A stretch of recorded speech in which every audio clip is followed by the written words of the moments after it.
বাংলার বুক থেকে বলছি, বঙ্গ সন্তান শুভাশিস ঘোষ। একটা অমানবিক ঘটনা ঘটে গেছে আজিগড় মেডিকেল কলেজে। আমাদের শ্রদ্ধেয় বোন মৌমিতা দেবনাথের অকাল প্রয়াণে আমরা গভীর শোকাহত, মর্মাহত। এইসব নক্কারজনক ঘটনাগুলো পশ্চিমবঙ্গের বুকেই ঘটে, কারণ আমরা এইখানেই জন্মগ্রহণ করেছি এবং এখানেই বড় হয়েছি। অমানবিক, পৈশাচিক, নক্কারজনক যে ঘটনাটা ঘটেছে,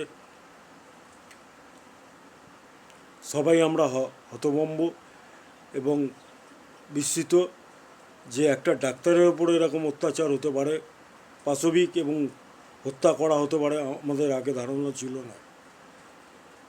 যাই হোক, একটা চিকিৎসক চলে যাওয়া মানে একটা দেশের অনেক ক্ষতি। চিকিৎসক ছাড়া কোনো মানুষ বাঁচতে পারে না।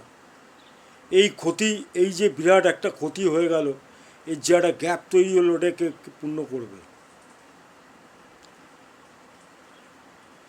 আর কিছু বলার নেই। পশ্চিমবঙ্গে প্রতিনিয়ত আমরা ঝরে বড় হয়েছি, প্রতিনিয়ত অত্যাচারিত হচ্ছি।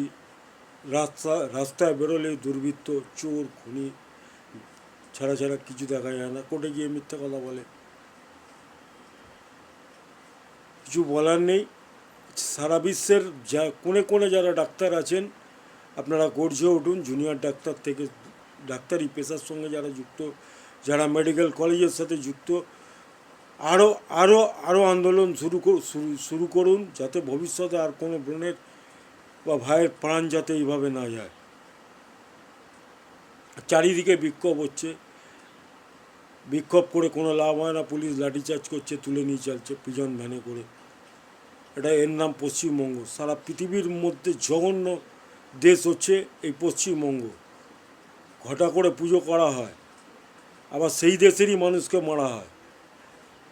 প্যান্ডেলে বসে পরনিন্দে পরচর্চা করা হয়। আর আমি কিছু বলতে চাই না। আমাকে 5 বার অ্যাটেম্প টু মার্ডার করা হয়েছে। আমাকে হয়তো অনেকেই চেনেন। আমি এই ব্যাপারে আর বিশেষভাবে কিছু বলতে চাই না। তৃণমূল হটাও, দেশ বাঁচাও। আপনারাই তৃণমূলকে এনেছেন। ভাতার লোভে 500 থেকে 1000 টাকা ভাতাটা করা হয়। এই লোভে আপনারা ভোট দিয়ে আপনারা দেশটাকে উচ্ছন্নে পাঠাচ্ছেন। মানুষের কোনো নিরাপত্তা নেই, মানুষের কোনো বেঁচে থাকার অধিকার নেই। তৃণমূল আশ্রিত দুষ্কৃতী যারা, তৃণমূল বলবে তারাই বেঁচে থাকবে, আর বাদবাকি সবাই মারা যাবে। কিন্তু নিমতলা বার্নিং ঘাটটা তো কারো একার জন্য তৈরি হয়নি। ওখানে সবারই চিতা জ্বলবে। আমরা হয়তো মৌমিতা দেবনাথকে আর কোনো দিন ফিরে পাবো না। তার ছবি, তার স্মৃতি এবং যে এই আন্দোলন বিশ্বভরা হচ্ছে, এটা হয়তো সারা জীবন থেকে যাবে। তাই আপনারা আরও গভীর থেকে গভীরতম আন্দোলন করুন। ভুলে যাবেন না কিছুদিন বাদে মৌমিতাকে সারা জীবন মনে রাখবেন।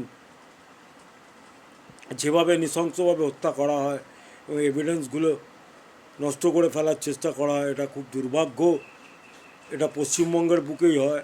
পশ্চিমবঙ্গের প্রশাসনিক দায়িত্বে যারা আছেন, তারা এইভাবেই দেশটাকে ধ্বংস করতে চান, পাকিস্তানের হাতে তুলে দিতে চান। সব কিছুর পেছনে একটা ইসলামিক স্টেট বা দুর্বৃত্তায়নের ছবি আমরা দেখতে পাই। মুসলিম তোষণ, হিন্দুদের প্যান্ডেলে বসে মারছে, আর মুসলিমদের অনুষ্ঠানে গিয়ে নামাজ পড়ছে। ফিরহাদ হাকিম কিছুদিন আগে বলেছিলেন, অন্য ধর্মে যারা জন্মেছে তাদের দুর্ভাগ্য, জামাতি ইসলাম। কথাটা শুনে আমার খুব খারাপ লেগেছিল। ফিরহাদ হাকিম তো অনেক পুজোর উদ্বোধন করেন, উনি তো সবসময় বাঙালি বা হিন্দুদের সাথেই মেশেন। কী করে উনি ওই কথাটা বললেন? দাওয়াতি ইসলাম, অন্য ধর্মে যারা জন্মেছেন তাদের দুর্ভাগ্য। ওনার খুব সৌভাগ্য যে বাংলাদেশে হিন্দুদের এইভাবে মারা হয়েছে, অত্যাচার করা হয়েছে। শুধু স্বাধীন হয়েছিল মুসলিমরা, হিন্দুরা হয়নি। বন্দে মাতারাম। বাংলার বুক থেকে বঙ্গ সন্তান শুভাশিস ঘোষ। লড়াই চলবে শেষ রক্তবিন্দু অবধি। যেহেতু আমাদের শরীর থেকে রক্ত ঝরেছে তৃণমূল আশ্রিত দুষ্কৃতি দ্বারা, সেহেতু আমরা শেষ রক্তবিন্দু অবধি লড়াই চালিয়ে যাব। বন্দে মাতারাম। জয় হিন্দ। আজকে এই পর্যন্ত থাক। নমস্কার।